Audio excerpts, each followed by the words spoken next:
In 1789, firearms writer John Acton believed that cork wadding in a fowler like this could increase both the range and the closeness of the shot pattern, but admittedly, he never tested it. Well, today on the Deerskin Diary, 237 years later, I'm going to test what John Acton didn't. So stick around, we're going to see if Acton's theory is accurate or not, or if this whole idea gets blown wide open. Now, in 1789, John Acton wrote an essay on shooting, which is an 18th century comprehensive guide to muzzleloading, basically, and there's still a lot of good information in it, especially when it comes to fouling. Now, Acton claimed that cork may work better because it seals the barrel more hermetically. Those were his words.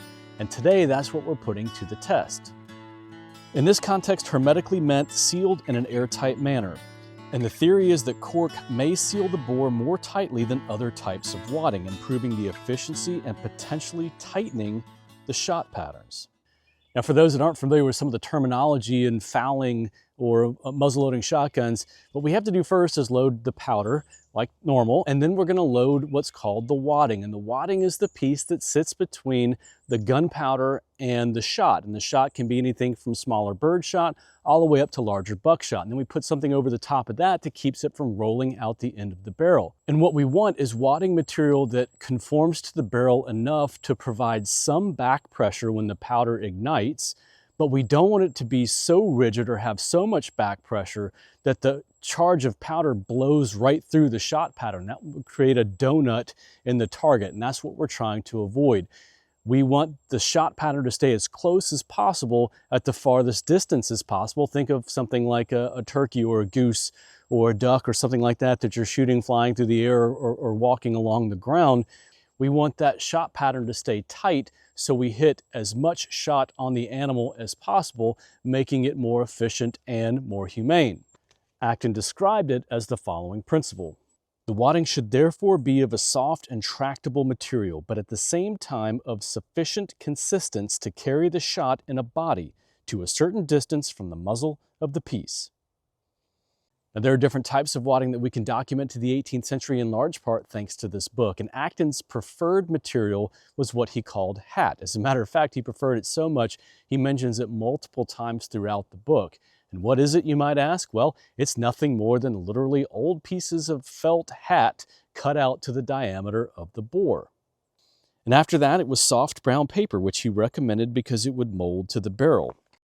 Going down the list next, and the most 18th century thing ever, is a green-gray moss that grows on apple trees, which he also states will make the barrel less greasy.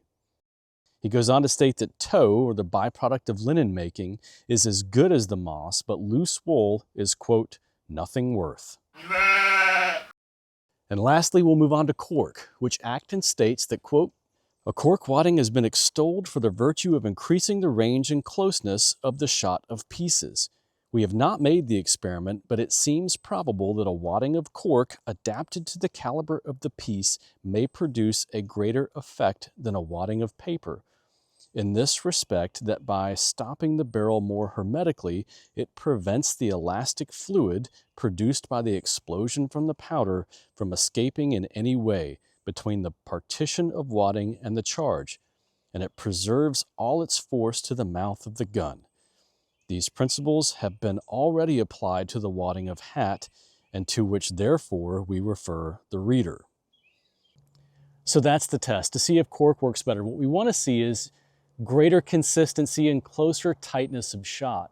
But cork could also disrupt the shot pattern or make no measurable difference. Time will tell. Acton even includes what he believes are the minimum standards people used when they ordered their fowler from the gunsmith. We often hear of fowling pieces which throw their whole charge of shot into the breadth of a hat at the distance of 40 or 50 paces, and so generally is this believed among sportsmen that it is no uncommon thing to hear gentlemen telling the gunsmith that they expect the piece that they are ordering will do the same.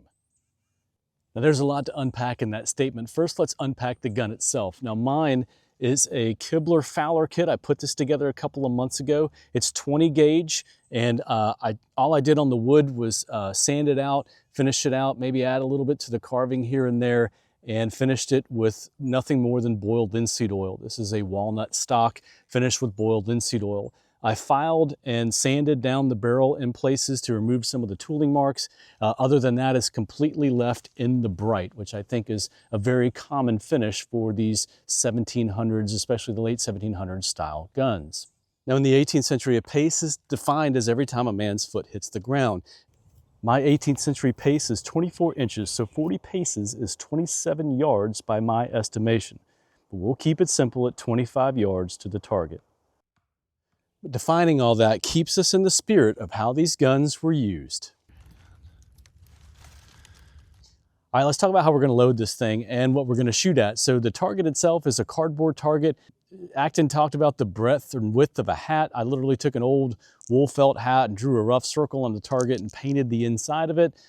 So I have a decent size aiming point, which is about right for some of the game animals. It's where I want the pattern to stay the tightest in. And I'm also going to be shooting FFG powder in both the pan and the bore, and number 7 shot, which I keep in this little river cane powder measure with a cork and some tow down in there to keep it from all potentially falling out. Now to measure everything out, I've got this really nicely turned cherry wood powder measure made for me by a friend. It holds exactly 60 grains of FFG, and I'll be using one of those to 1.5 of these of that number 7 shot per target. The only thing we'll change is the wadding. We'll do paper and we'll do cork. Now, in fairness to the wadding material and the criteria of the testing, I'm not going to take some soft brown paper and wad it up and shove it down the barrel. I don't think that's comparing apples to apples, so to speak. I'm going to use these small 5/8 inch cardboard discs made of paper, and they're closely fitted to the bore, the same as these small cork discs that I cut with a 5/8 punch out of a 1/2 inch sheet of cork. And I think that these two items will produce a more fair comparison. All right, it's time to shoot.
Well, I definitely have a good shot spread in here. I'm not sure it's entirely what I was looking for.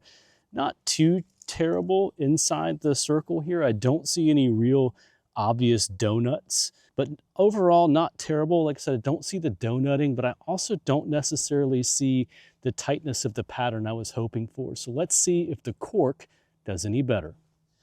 All right, before we get into our second round of shooting with the cork, I do want to wipe it out just a little bit so the fouling doesn't contribute to problems. And I've just put a tow worm on the end of this wiping stick or ramrod and some tow, and I'm just going to wipe it down real quick, and then we'll get started with phase 2.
All right, let's go see how we did here.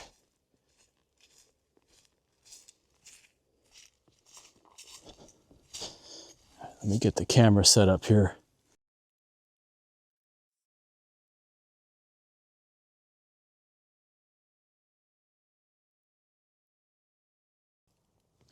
Well, overall, it's not too bad. I've got a good bit of shot down here low, and I'm holding consistently in the same place with my front sight bead. So I'm not entirely sure that Cork is better. We're going to do a side-by-side comparison here in just a few minutes, but I've got one more trick up my sleeve, and that's that Acton preferred felt.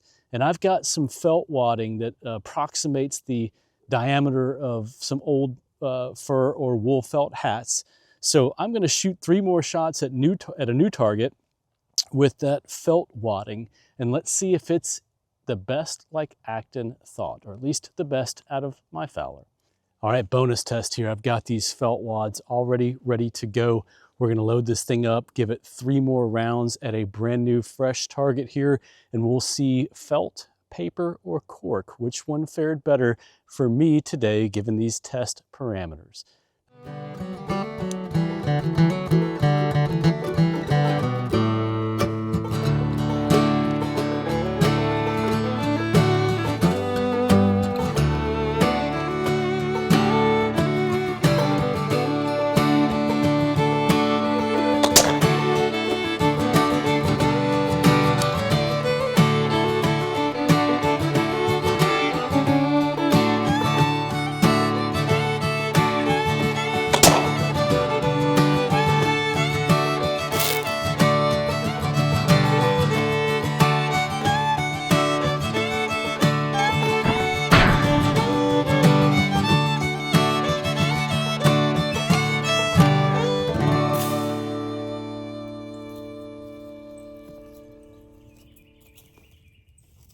Started to rain pretty heavy on me, so I went ahead and grabbed the targets and brought them back. It stopped now, so let's count. This is going to be our paper target, and we've got 1, 2, 3, 4, 5, 6, 7, 8, 9, 10, 11, 12, 13, 14, 15, 16, 17, 18, 19, 20, 22, 23, 24, 25, 26, 27, 28, 29, 30, 31, 32, 33, 34, 35, 36, 37, 38, 39, 40, 41, 42, 43, 44, 45, 46, 47, 48, 49, 50, 51, 52, 53, 54, 55. So that is 55 in the circle. Moving on to the cork. I've got 1, 2, 3, 4, 5, 6, 7, 8, 9, 10, 11, 12, 13, 14, 15, 16, 17, 18, 19, 20, 21, 22, 23, 24, 26, 27, 28, 29, 30, 31, 32, 33, 34, 35, 36, 37, 38, 39, 40, 41, 42, 45, 46, 47, 48, 49, 50, 51, 52, 53, 54, 55, 56, 57, 58, 59, and 60. I've got 60 with Cork. All right, and now we're going to move on to the felt here just a second. Let's see what this one does. 1, 2, 3, 4, 5, 6, 7, 8, 9, 10, 11, 12, 13, 14, 15, 16, 17, 18, 19, 20, 21, 22, 23, 24, 25, 26, 27, 29, 30, 31, 32, 33, 34, 35, 36, 37, 38, 39, 40, 41, 42, 43, 44, 45, 46, 47, 48, 49, 50, 51, 52, 53, 54, 55, 56, 57, 58, 59, 60, 61, 62, 63, 64, 65, 66, 67, 68, 69, 70, 71, 72, 73, 74, 75, 76, 77, 78, 79, 80, 81, 82, 83, 84, 85, 86.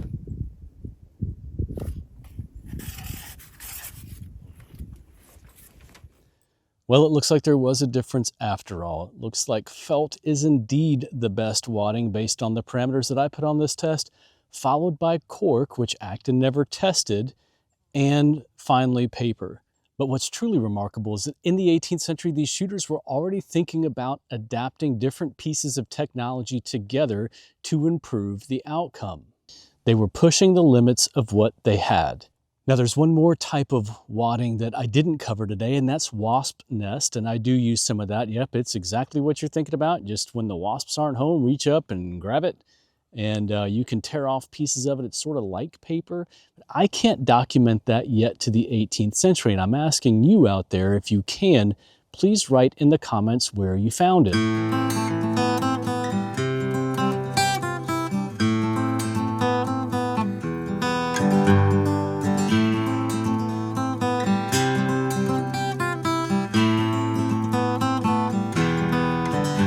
Well, that's today's entry into the Deerskin Diary. And as a student of history, I know that time is a valuable thing, and I don't take it lightly that you've spent yours here with me once again. So until we walk back into history together again, I'll see you next time on the Deerskin Diary.